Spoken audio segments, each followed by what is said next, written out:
Dans cette intervention, il m'a été demandé de traiter, vous allez voir, c'est très riche, donc si on arrive à la fin, ma foi, pourquoi le modèle de type catéchuménal est-il un modèle pour toute pastorale, avec 4 pôles? Je ne vais pas les dire, à moins que vous l'avez, se déroule. Pourquoi la pédagogie de l'initiation est proposée comme modèle? Comment articuler catéchèse et liturgie sans instrumentaliser ni l'une ni l'autre? Articulation, catéchèse et liturgie, dire et célébrer. Voilà, donc à travers toutes ces questions, bien sûr, ça part, j'allais dire, d'une expérience d'abord personnelle. Ce que vous faites chacune ou chacun, c'est que on faisait d'abord... Moi, j'avais surtout eu de la catéchèse. Non, j'avais une très très bonne catéchèse. Forcément, c'était ma mère qui me l'avait faite. Donc c'était ric-rac, machin, tout ça. Je dis parfois un côté presque janséniste. Non, je plaisante, mais je trouvais qu'il y avait beaucoup de choses à faire. Mais je suis d'une époque où on avait de la catéchèse, où je me souviens très bien, il n'y avait pas beaucoup de paroles de Dieu, par exemple. Donc la première séance, et puis en plus c'était avec un prêtre, je me souviens, c'était en 6e, avec un prêtre où il me disait, on voyait une image, c'était des jeunes qui faisaient de la voile ensemble. Donc on commentait, ils font de la voile ensemble. Bien. Deuxième image, toujours des gens plutôt jeunes qui étaient autour d'un feu. Très bien. Alors on commentait, ils sont autour d'un feu, ils ont chaud, machin, tout ça. Puis la troisième image, troisième séance, ils faisaient ensemble des crêpes. Donc voilà, donc très bien, ils font des crêpes, qu'on sait très bien. Donc après, quatrième séance, on reprend toutes les images et il fallait qu'on dise, eh bien vous voyez, ils sont heureux de faire de la voile, d'être ensemble autour du feu et de manger ensemble, faire des crêpes. Ben, nous aussi on est ensemble parce qu'on est autour de Jésus. Et je crois que j'avais eu cette réponse, ben, je préférerais manger des crêpes. Bien. Et alors après, on s'est dit, il y a quelque chose qui fonctionne peut-être pas, on va mettre un peu de parole de Dieu, un peu, on a commencé à mettre bien parole de Dieu. Puis on s'est dit, mais quand même, il n'y a pas que la parole de Dieu, il faudrait prier. Alors on a mis des temps de prière. Voilà. Et puis aujourd'hui, on essaie d'aller un peu plus loin en se disant, mais ça fait un peu la prière qui conclut la rencontre catéchèse. Ou bien on va commencer par un temps de prière avant de faire une réunion, et ainsi de suite. Mais est-ce que c'est de la prière, c'est de la liturgie? Bon, toutes ces questions, voilà. Mais quelle est la place de la liturgie et de la parole de Dieu dans une catéchèse? Et puis après, il y a eu tout un mouvement en se disant non mais la liturgie c'est quand même important, ça nous est donné, etc. Donc on a commencé aussi parfois à se servir de certains gestes, certains rites, pour expliquer ce que l'on voulait dire. Ou bien on se dit tiens on va choisir un thème, donc on va faire tel rite pour tel thème qu'on aura travaillé, machin. Bon. Tout ça faisant que on s'est dit, mais finalement, on est convaincu d'une chose, la parole de Dieu, c'est un don. Mais on sait très bien que Dieu ne se contente pas de parler, ou en tout cas, il y a toujours la parole avec l'action. C'est l'histoire du Verbe fait chair. C'est l'histoire du récit de commencement. Dieu dit lumière, et la lumière est. Autrement dit, il n'y a pas de différence en Dieu entre ce qu'il dit et ce qu'il fait. Ce qu'il fait, c'est son dire, ce qu'il dit, c'est son faire. Alors, si vous voulez une expression savante, on dit que c'est une parole performative. Elle réalise ce qu'elle dit. Et la réalisation est son dire. Et vous voyez, on comprend bien, ceci est mon corps, c'est à la fois une parole et c'est une action. Ceci est mon corps. Alors on s'est dit, ben voilà, parole de Dieu et rite, puisque le rite c'est du faire, c'est donné. C'est un don, on le reçoit. Donc, faisons attention, entre guillemets, de ne pas se servir en vue d'une idée ou d'un programme qu'on aurait. Alors, on peut très bien penser, bon, je veux parler de la vie chrétienne qui se répand. Ah ben, qu'est-ce qui se répand naturellement en liturgie? Le parfum. Pourquoi, j'allais dire, ne pas respirer le parfum du Saint-Crème et puis se dire, mais c'est un don, la bonne odeur de Dieu. Le parfum qui se répand. Je peux avoir cette idée en disant, bah tiens, on va vivre une journée sur la vie, et je pense qu'on pourrait respirer le Saint-Crème, etc. Mais là où on tuerait tout, là où on instrumentaliserait, c'est... Alors je vais vous expliquer, l'huile, elle est parfumée parce que au départ, on n'avait pas d'alcool, donc on transportait le parfum dans l'huile, et que finalement, le parfum, ça servait aussi à dire la consécration. Et puis on commence à tout expliquer, et on dit c'est pour ça qu'on a choisi, pour que vous compreniez bien que le texte qu'on a mis avec celui-ci, ça va avec le rite. Et voilà. Ben là, vous avez instrumentalisé, c'est-à-dire vous êtes servi de tout ce qui vous était sous la main pour faire votre omelette. Voilà. En fait, ce qu'il faut faire, c'est prendre les œufs, c'est prendre une poêle, c'est prendre de l'huile, etc. Et puis on dit, ben voilà, qu'est-ce qu'on fait avec? Alors il y en aura toujours un qui saura qu'il faut casser les œufs, l'autre qui saura qu'il faut les battre, l'autre qui saura... Et puis tout le monde dira, ben oui, c'est une omelette et elle était bonne. Voilà. Alors ça n'empêchera pas que vous pouvez faire des bonnes omelettes toutes faites et vous la servez. Mais il n'y a pas que... autour, il y a tout ce qui va aller avec. Parce que l'omelette, elle a de sens que dans le repas. Que le repas n'a de sens que s'il est partagé. Que le partage n'a de sens que si on a entendu qu'on était invité. Et ainsi de suite. Et tout se tient. Voilà. Et tout se tient. Et tout se répand. Tout se répond. En fait... la liturgie, quelque part, elle est catéchétique parce qu'elle est réponse, elle est réponse à tout ce qui nous est donné. Comme je disais, le credo, il répond à la parole entendue. Mais la prière universelle, elle nous prépare à la prière d'action de grâce eucharistique. Passons de la prière d'intercession à la prière de merci. Mais communier au corps du Christ, ça nous fait comprendre que ça répond, comme on le disait, à la parole à laquelle on a communié.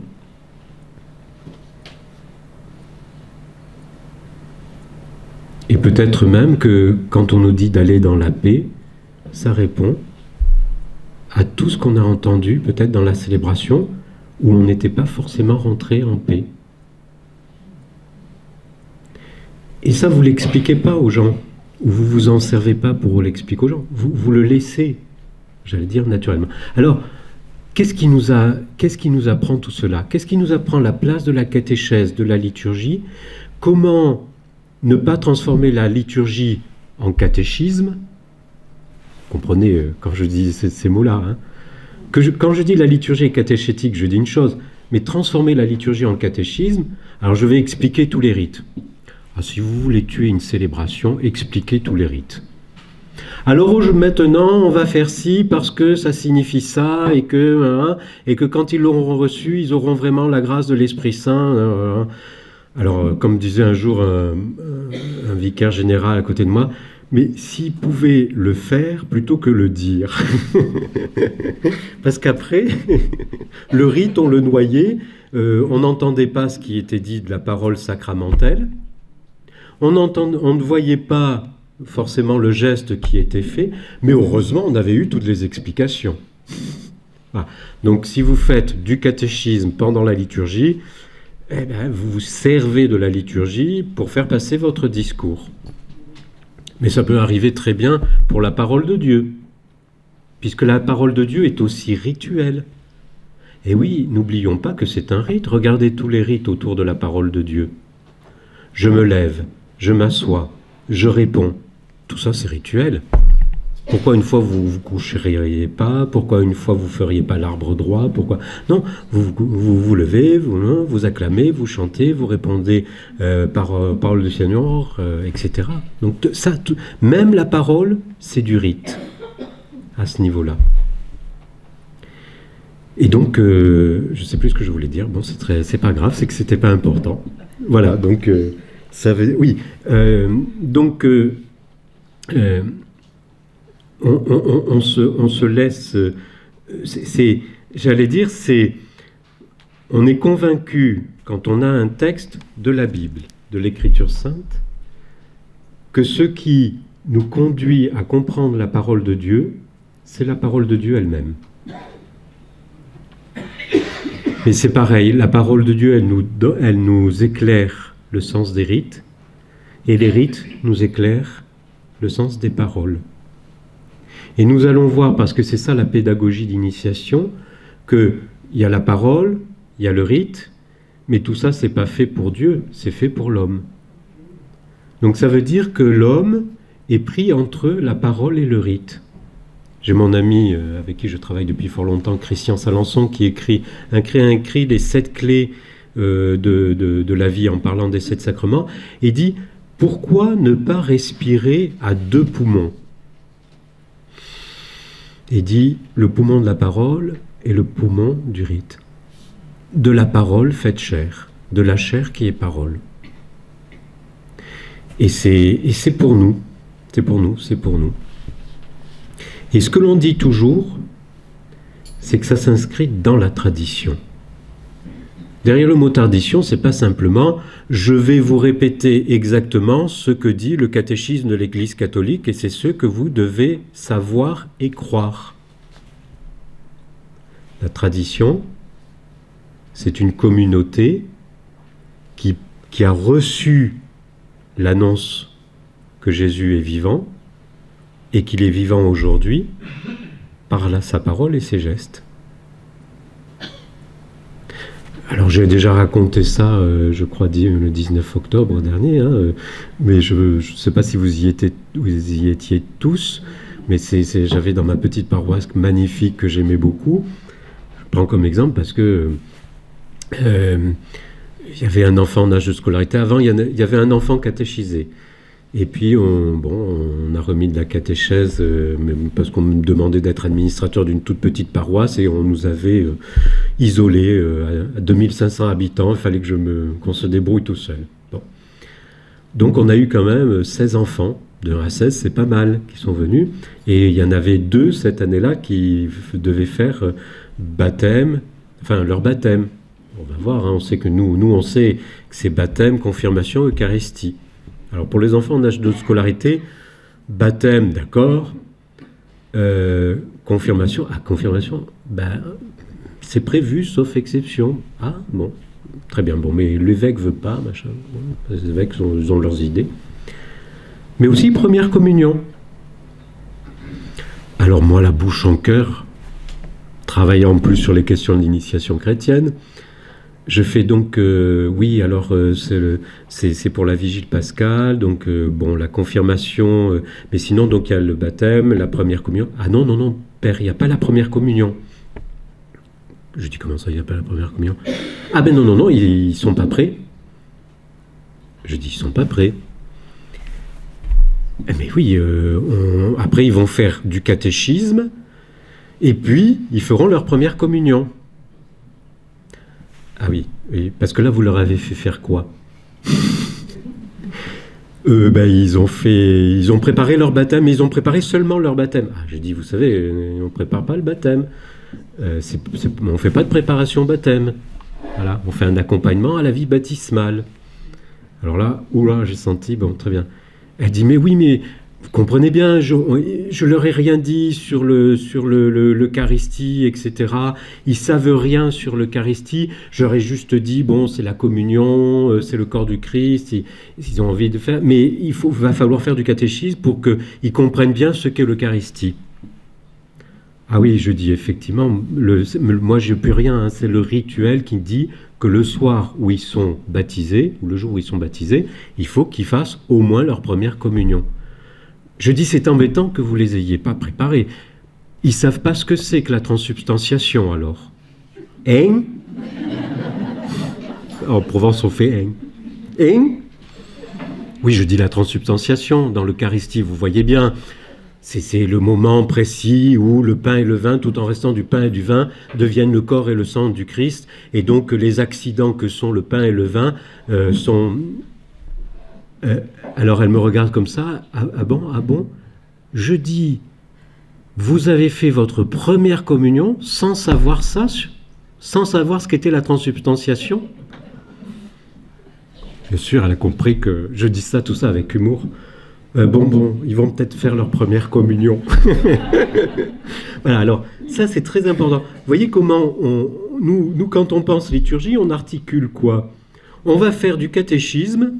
Bon, je dis des mots un peu caricaturaux, hein, mais c'est pour faire un peu réagir. J'ai rien contre le catéchisme entre nous. Bon, on préférera dire on fait de la catéchèse, ou on dit on va préparer, mais même préparer. Et puis, au bout, il y aura un rite, la liturgie, et voilà. Et comme ça, tout sera bien. Voilà. C'est tellement bien que... ah ben oui, voilà. C'est fait, c'est fait. Mon père, vous savez, j'ai tout fait.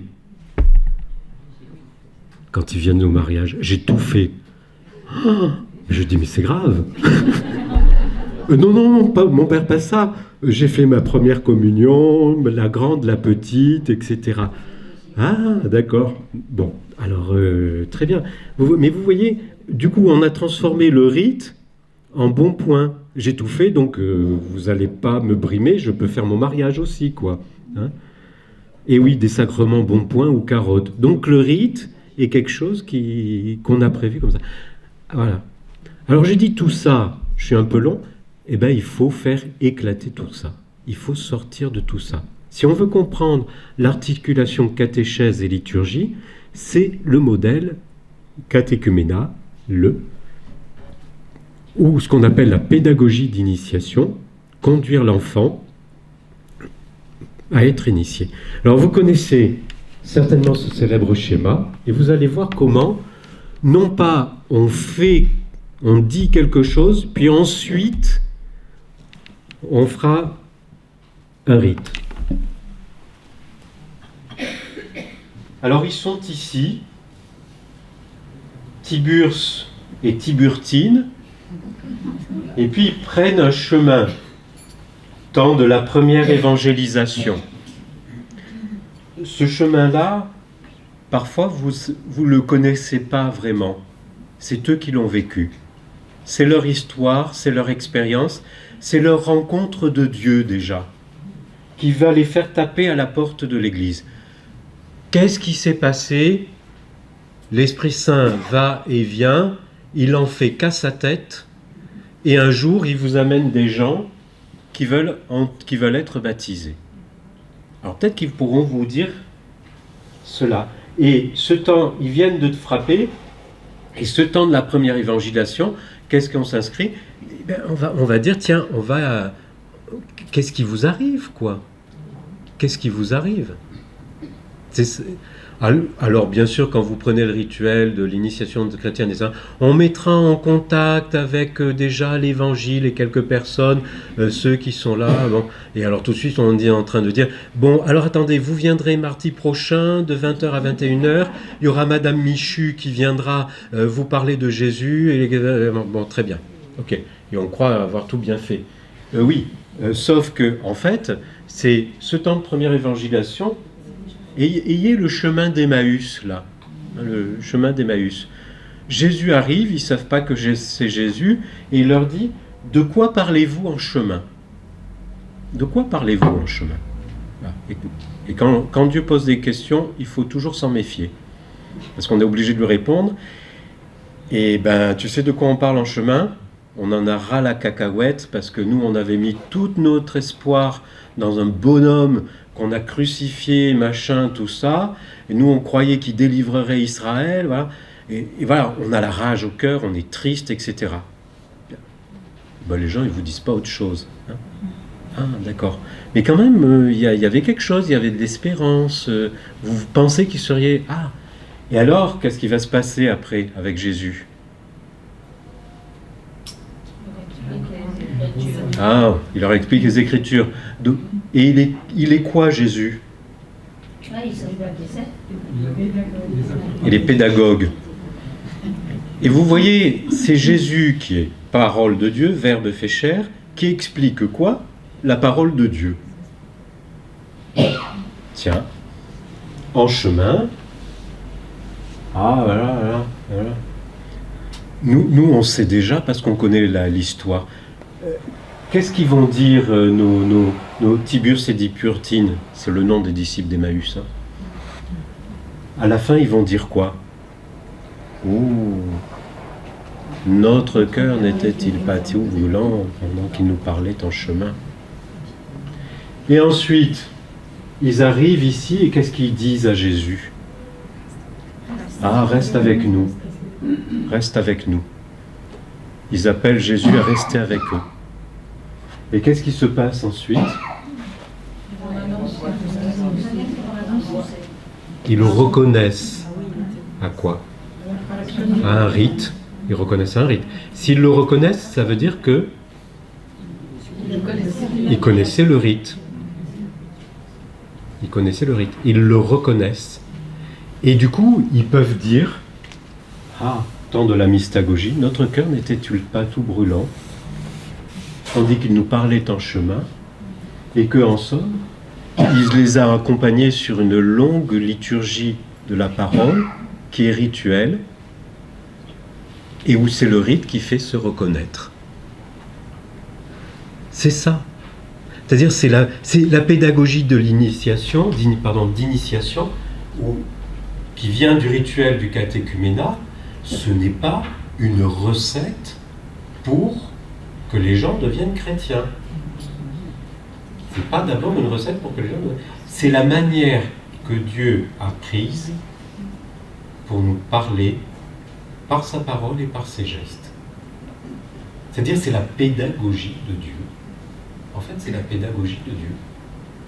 C'est pas l'Église de France, c'est pas la conférence des évêques de France, ils sont tous très bien nos évêques, il n'y a aucun problème. C'est pas les services nationaux qui ont décidé que, etc.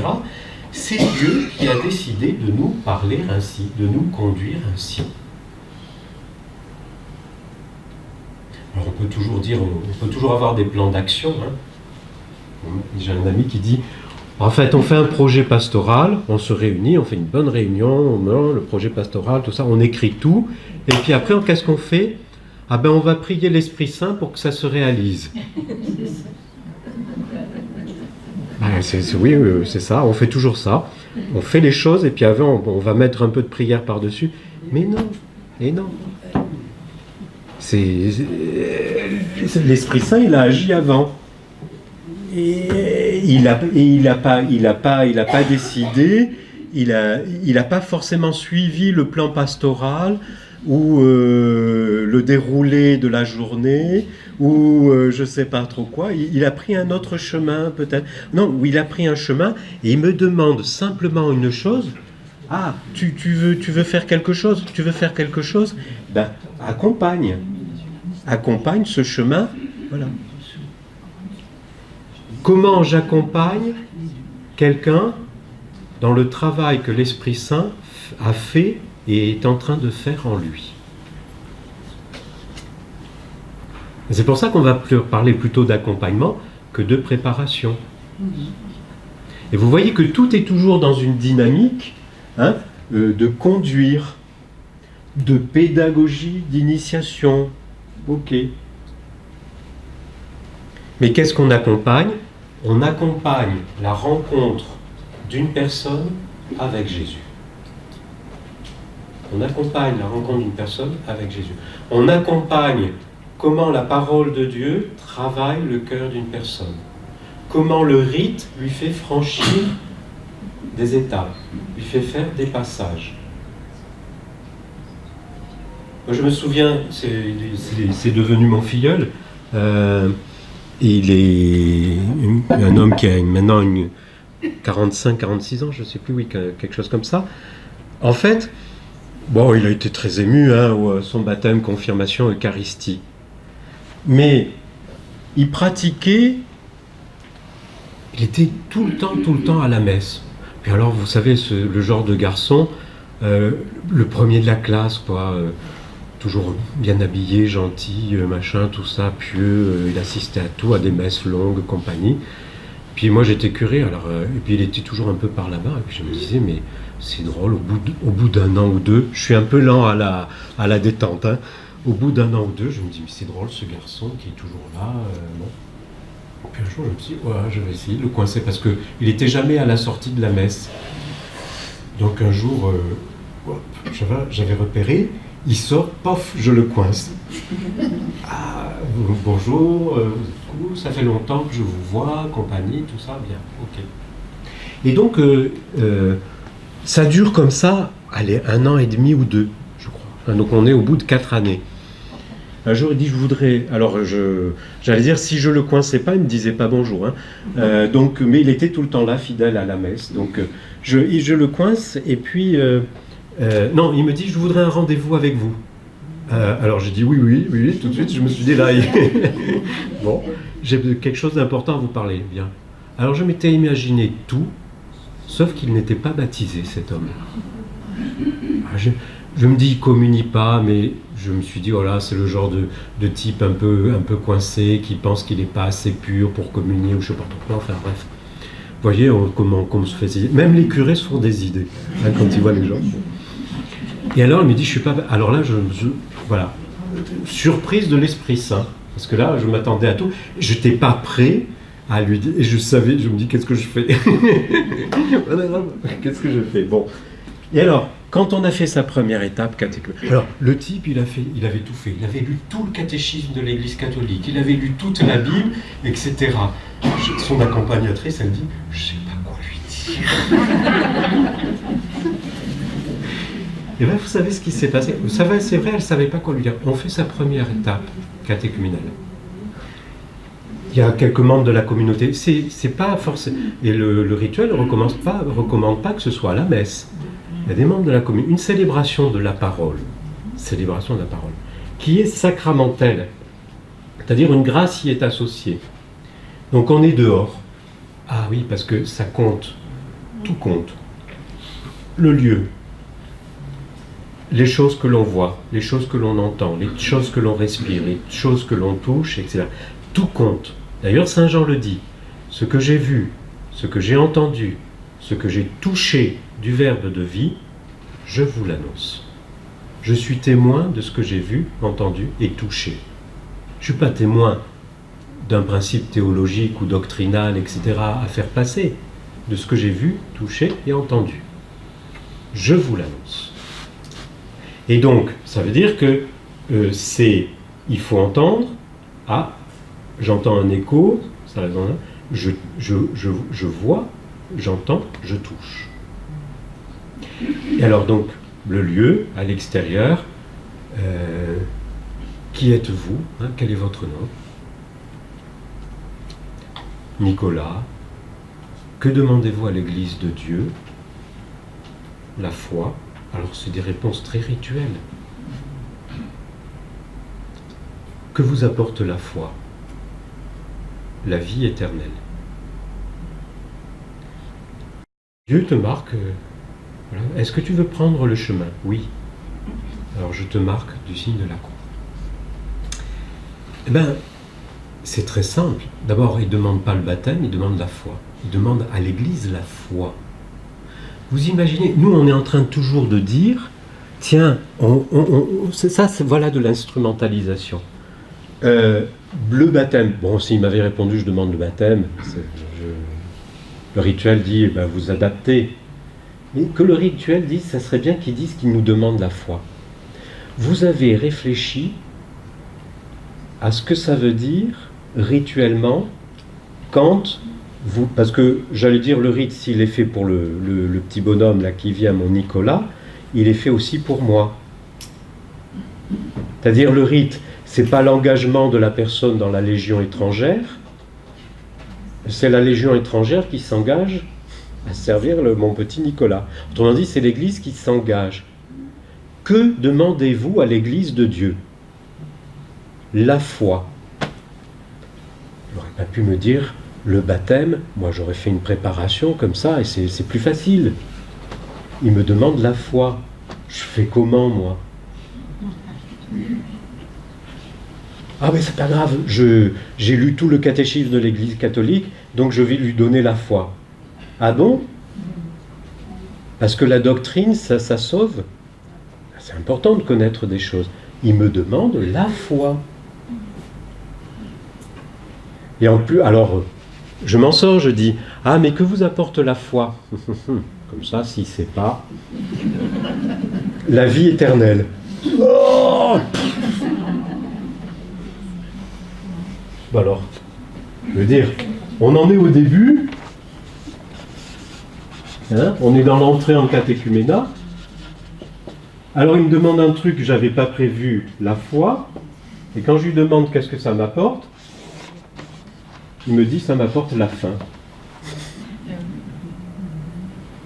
Et entre-temps, entre-temps, il y aura une première étape, il y aura un appel, il y aura des sacrements de l'initiation chrétienne, etc. Voilà.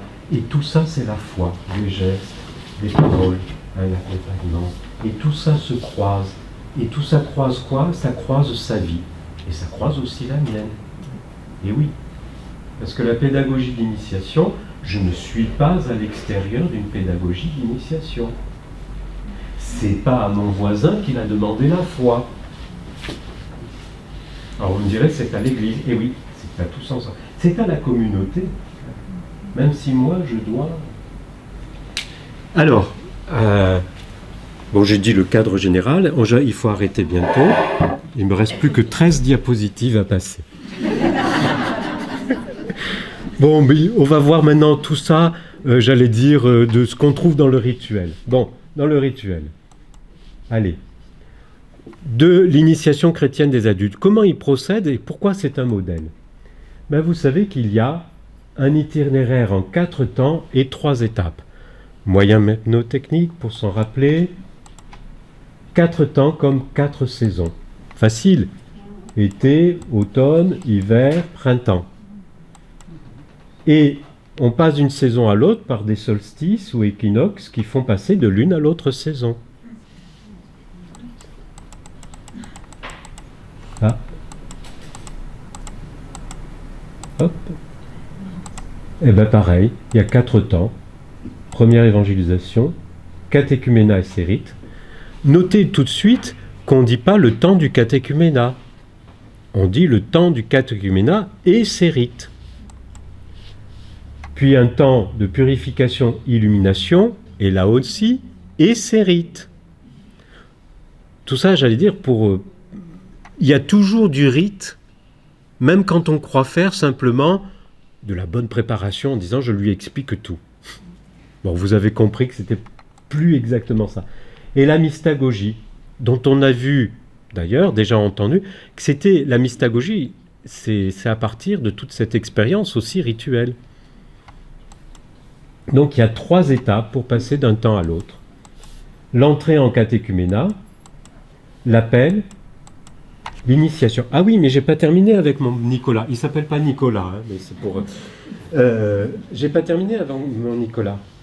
Écoutez, quand il m'a dit... Et alors du coup, je dis ça parce que quand Nicolas m'a dit, pourtant des choses que j'avais entendues, que demandez-vous à l'Église de Dieu? La foi. Cet homme qui avait lu tout le catéchisme de l'Église catholique, il me demande la foi. Que vous apporte la foi? La vie éternelle. Comment je vais faire pour faire tout ça? Eh bien, c'est pas grave, je fais confiance au rite. Je marque ton front du signe de la croix pour que tes pensées soient les pensées de Dieu. Je marque tes yeux du signe de la croix pour qu'ils puissent voir la gloire de Dieu. Je marque tes oreilles du signe de la croix pour que tu écoutes la parole de Dieu. Je marque tes lèvres du signe de la croix pour qu'elles prononcent les paroles de Dieu. Je marque tes mains du signe de la croix pour qu'elles œuvrent au travail du Seigneur. Je marque tes pieds du signe de la croix pour qu'ils prennent les chemins de Dieu. Je marque ton cœur du signe de la croix pour que l'amour de Dieu soit en toi. Je te marque, Nicolas, tout entier du signe de la croix, au nom du Père et du Fils et du Saint-Esprit. En faisant ces gestes, je ne sais pas pourquoi, j'en tremblais. Mais c'est parce que lui, il en était quasiment effondré. Avoir marqué toute sa personne de la croix du Seigneur. Et puis après, je lui dis, viens écouter avec nous la parole de Dieu. Pas viens écouter la parole de Dieu que je vais t'écouter, viens avec nous écouter la parole de Dieu. Reçois le livre des évangiles. Quand vous avez remis à quelqu'un le signe de la croix et l'évangile, il tient en ses mains toute son existence avec Jésus. La croix qui marque un passage, la parole qui donne vie. Il a reçu, il tient, il tient en sa main toute sa vie chrétienne, il la tient entre ses mains. La croix et l'évangile. Et après donc, ben oui, et c'était pour dire que, voilà, un rite. Alors il était ému le jour de son baptême et confirmation et Eucharistie. Mais il me l'avait dit, c'est surtout la première entrée, l'entrée en catéchuménat, qu'il avait bouleversé. Qu'il avait bouleversé. Ah, notre cœur n'était-il pas tout brûlant? Ce rite avait marqué son existence, déjà, j'allais dire, marqué par l'écriture sainte, ok, et certainement par le fait qu'il venait à la messe tous les dimanches. Ça a joué, certainement, mais c'était le rite de l'entrée. Donc, Jésus a dit « Je suis le chemin, la vérité, la vie ». Regardez comment Jésus aussi, nous on est très moralisateur. Jésus ne dit pas d'abord fais ceci, fais cela, etc. Il dit je suis le chemin, la vérité, la vie. Donc il y a un chemin à parcourir. Le rituel nous dit que c'est un itinéraire qui comporte des temps ou périodes que scandent d'importantes célébrations liturgiques ou étapes. Celles-ci sont comme des portes que les catéchumènes franchissent ou des degrés qu'ils montent. Donc vous voyez, c'est le rite qui permet de passer de ce temps à celui-là. C'est le rite, un appel. L'appel, derrière le mot appel, c'est intéressant, il y a le mot église et il y a le mot vocation. C'est un appel et une vocation voilà, à la purification, à passer à ce temps de purification qui correspond au temps du carême. C'est-à-dire, ensemble, nous reconnaissons notre fragilité pour comprendre que c'est cette fragilité-là qui va être envahie de la lumière de Dieu. D'où le fait de l'initiation. Recevoir baptême, confirmation, Eucharistie. Ah, mais ça c'est intéressant. L'initiation,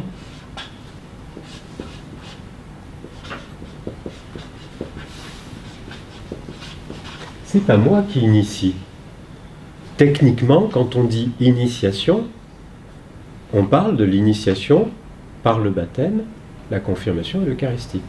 C'est-à-dire que nous avons foi que Dieu, par les rites, se communique. Que Dieu, par les rites, se donne. Que Dieu, par les rites, parle. Il faut avoir une sacrée foi. Il faut vraiment avoir confiance dans les rites. Et bien ça, je dois dire qu'on n'en a pas beaucoup confiance dans les rites.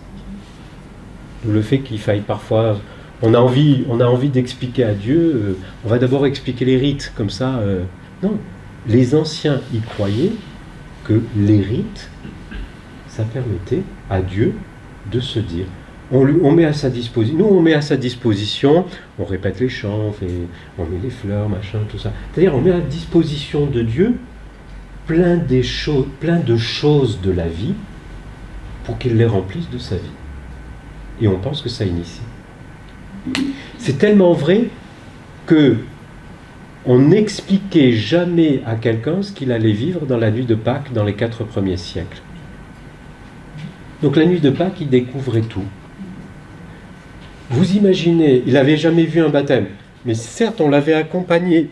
On lui avait, surtout de l'Ancien Testament, un peu du Nouveau Testament, voilà, avec des rites. Mais le soir, il découvrait tout. Vous imaginez, on vous met à poil. On vous oint entièrement d'huile et on vous plonge par 3 fois dans un truc que vous n'aviez pas imaginé. On appelle ça un baptistère. On vous ressort, on vous remet plein d'huile, mais cette fois-ci parfumée. On vous rhabille, on vous met un vêtement. On vous conduit là où il y a la communauté chrétienne et où il y a ce qu'on appelle l'évêque. Et flop, il vous remet de l'huile parfumée sur la tête. Et puis il vous donne un baiser dit de paix. Et il vous dit d'aller embrasser toute la communauté. Et oui. Et quand j'ai embrassé toute la communauté, on me donne du pain et du vin et on me demande de le porter à un truc qui s'appelle l'autel. Normalement, je n'étais pas rentré jamais dans une église. Et puis là, on dit ceci est le corps du Christ, ceci est le sang. Il est grand le mystère de la foi. Avec tous ces gens-là. C'est je crois, Danielou qui dit « Vous imaginez le choc rituel. » Le choc rituel. Et après, j'avais pas assez de temps pour dire tout ce qui m'était arrivé. Tout ce qui m'était arrivé. Ah, et alors oui, on a de bons bonhommes, Cyril de Jérusalem qui va faire une catéchèse. Mais oui, vous voyez, vous avez été plongé dans l'eau par 3 fois. Et oui, ça voulait dire que, comme le Christ, vous êtes resté 3 jours et 3 nuits, etc. Super. Eh oui. Et ça me parle des fois où je suis resté plus longtemps que 3 jours dans la nuit. Et comment désormais je peux dire que ma nuit, même ma ténèbre, n'est plus ténèbre devant toi, Seigneur. Psaume 40. Parce que le rite me l'a fait vivre, ça. Et donc, c'était ça l'initiation. C'est de prendre le pari fou que Dieu est assez grand pour se dire lui-même. Alors après, il est gentil, Dieu. Hein. Il nous laissera un petit peu de choses quand même à faire, qu'on n'ait pas l'impression qu'on est servi à rien. Voilà. Et non, il faut être comme le Christ, il faut accompagner. Hein. On accompagne une vie, on accompagne une histoire, on accompagne une rencontre. Et il faut et tout va résonner. Hein, tout va résonner, vous comprenez maintenant. La vie de la personne avec la parole de Dieu. La parole de Dieu avec le rite. Le rite avec le trésor qu'a l'Église qu'on appelle la tradition. Vous ferez cela en mémoire de moi. Tout rite, hein, tout rite, même une célébration de la parole, c'est faire en mémoire du Seigneur. Alors, zouk. Alors, là, vous trouverez ça dans le Tnok. Une initiation chrétienne qui s'appuie sur 4 piliers. Parole de Dieu, conversion, Église, liturgie. C'est la même chose que ce que je dis quand je dis tradition ou quand je dis expérience. Alors voyons ça. La parole de Dieu. Elle est vivante, la parole de Dieu, nous dit l'Écriture. Hébreux 4,12. Voilà ce que dit le texte national de l'orientation de la catéchèse, qui ne parle pas simplement du catéchisme à faire pour les petits, mais vous le savez, qui parle de l'ensemble de ce qui est catéchétique. Vous allez visiter des malades, vous faites un partage de la parole avec un malade, il vous dit « Est-ce que je peux avoir la communion ?» La fois suivante, vous lui apportez la communion, vous êtes dans un acte catéchétique.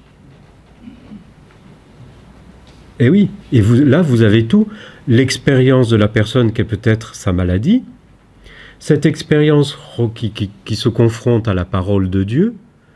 Voilà. Pour vous-même, j'étais malade et vous êtes venu me soigner. Un rite qui est le partage, la parole proclamée ou, pourquoi pas, la communion portée.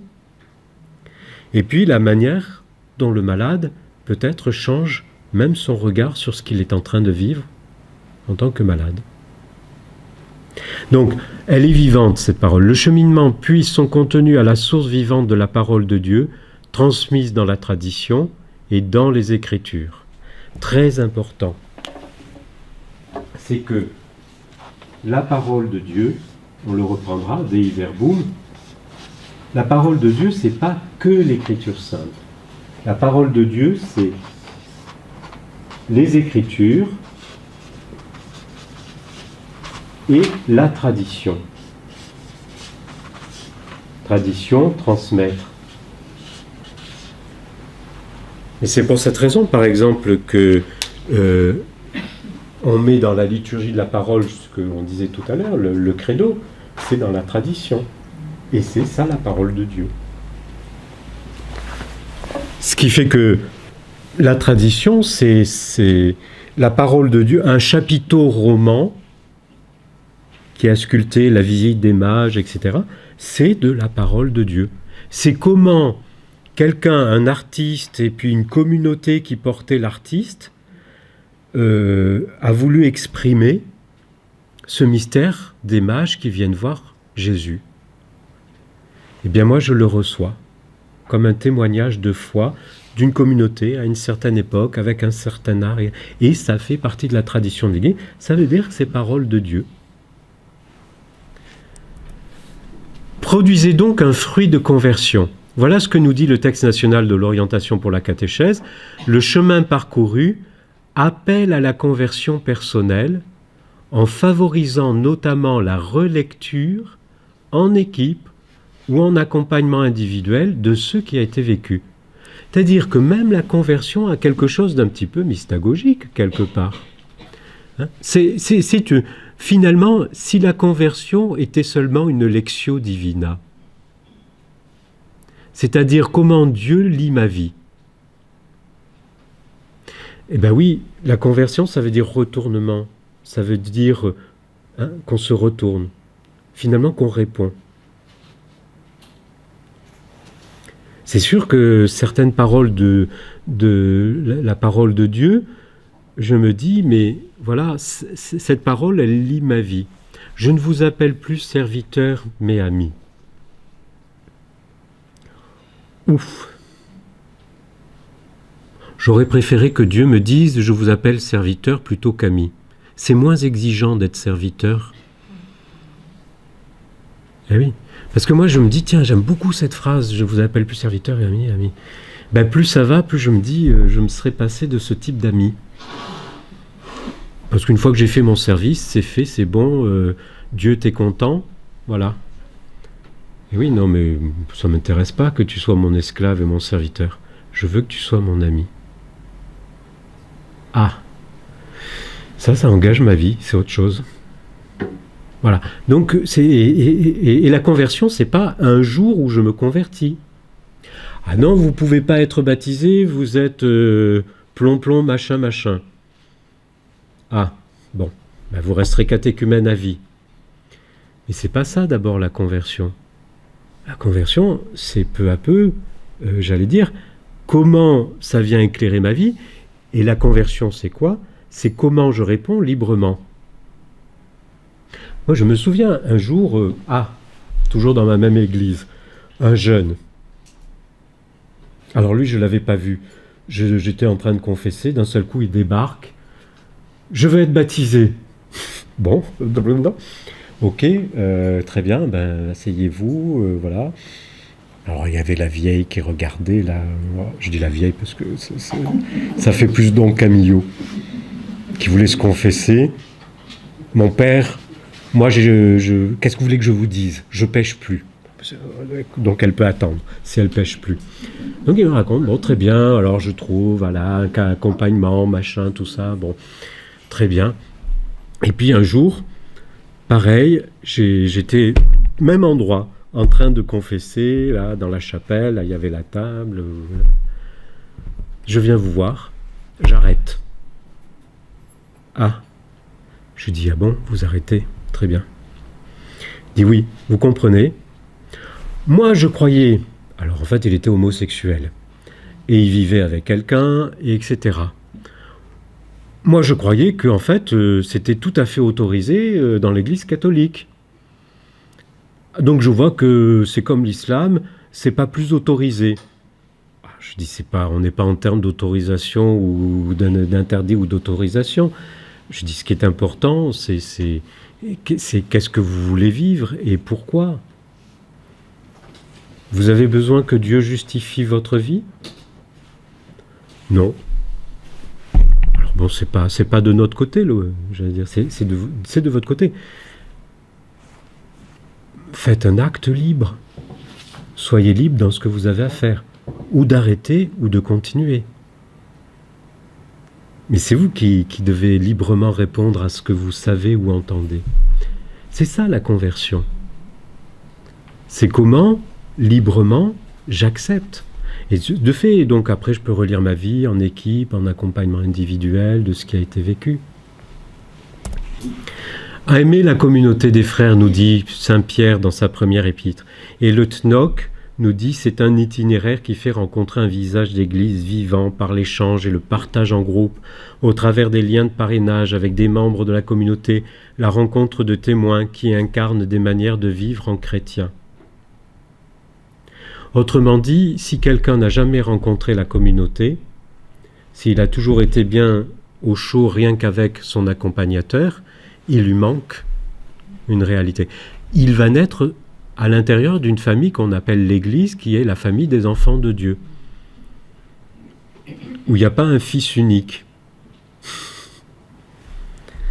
Et ça peut être important de lui faire rencontrer l'équipe qui fait le ménage, comme celui qui va visiter le prisonnier, comme le diacre de la paroisse qui baptise à tour de bras, je ne sais pas trop quoi, ou comme quelqu'un qui ne fait rien et qui est simplement dans la communauté, témoin de la joie de faire partie de cette communauté ou parce qu'il prie. Rencontrer des chrétiens, pas rencontrer des spécialistes. Le catéchète, lui, il est spécialiste pour faire des liens.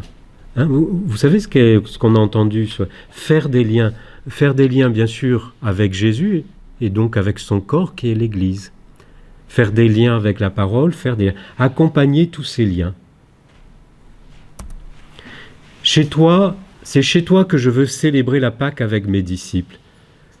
C'est ce que Matthieu nous dit de Jésus lorsqu'il veut aller célébrer ce qui va être la scène. Il envoie des gens et il dit, dites à ce monsieur que c'est chez lui que je veux célébrer la Pâque avec mes disciples. Alors techniquement, Jésus a besoin d'une pièce qu'on va appeler le cénacle ou la chambre haute, où il faut préparer les coussins, les tapis, les 2 bougies pour le repas de la Pâque du Seder, où il faut préparer l'agneau, les herbes amères, etc. Et où tout un rituel va se faire. Il a techniquement et géographiquement besoin de ça. Mais bien sûr, il faut aussi l'entendre plus loin. C'est comme Zachée. Aujourd'hui, le salut est arrivé dans cette maison. C'est pas simplement la maison bâtiment. La maison bâtiment, elle n'a pas non plus un intérêt fou. C'est la maison à l'intérieur, parce que ce qui fait la maison, c'est les gens qui l'habitent. Quand Jésus dit, c'est chez toi, vous direz à cet homme que c'est chez lui que je veux célébrer la Pâque. Ça veut dire que Jésus veut célébrer la Pâque à l'intérieur de moi. Et c'est pas rien, une célébration de la Pâque dans son existence profonde. C'est pourquoi le cheminement, dit le TNOC, s'enracine dans la vie liturgique et la prière de l'Église, surtout à travers des étapes liturgiques qui en rythment l'itinéraire. Je finis. Oui, je finis. Donc là, à la limite, je ne vais plus commenter. Je vais vous laisser simplement voir comment les choses se répondent. Ne serait-ce que vous aurez remarqué que le catéchuménat et ses rites, qui peut prendre un certain nombre d'années, c'est pas simplement le catéchuménat où je vais expliquer ce qu'est la parole de Dieu. C'est et ses rites. Vous avez 11 bénédictions, ou 12, je ne sais plus de mémoire, et autant de ce qu'on appelle des exorcismes. C'est-à-dire, l'exorcisme, c'est pour dire à quelqu'un, tu ne peux pas rester dans le mal. Plutôt que de dire, il faut que tu te convertisses, là, change de vie. Je vis quelque chose de très difficile à cause de ma situation. Eh bien, on va dire que tu n'es pas fait pour le mal. Tu n'es pas fait pour cette situation difficile. C'est ça, l'exorcisme. Ah, ça se passe bien, etc. Puis, où j'ai vraiment besoin qu'on m'encourage. Tu as besoin qu'on t'encourage? Eh bien, on va donner une bénédiction. Et on dit qu'il faudra faire des célébrations de la parole tout au long du catéchuménat. Comment on a vécu aujourd'hui une célébration de la parole? C'était pas pour décorer notre journée, c'était pour se dire, cette journée-là, on veut vraiment la vivre avec Dieu. Certes, peut-être que je vais apprendre des choses, etc. On m'a dit que le Père Bernard n'était pas si mauvais que ça. Bon, ok. Mais en fait, c'est d'abord parce qu'on est convaincu qu'on laisse Dieu d'abord nous parler, intérieurement et ensemble. Lectio Divina, célébration de la parole. Donc, ne pas oublier que c'est toujours et ces rites. Même si ce sont des rites qui font entrer appel, qui font faire des passages. Donc même les temps sont marqués par de la liturgie.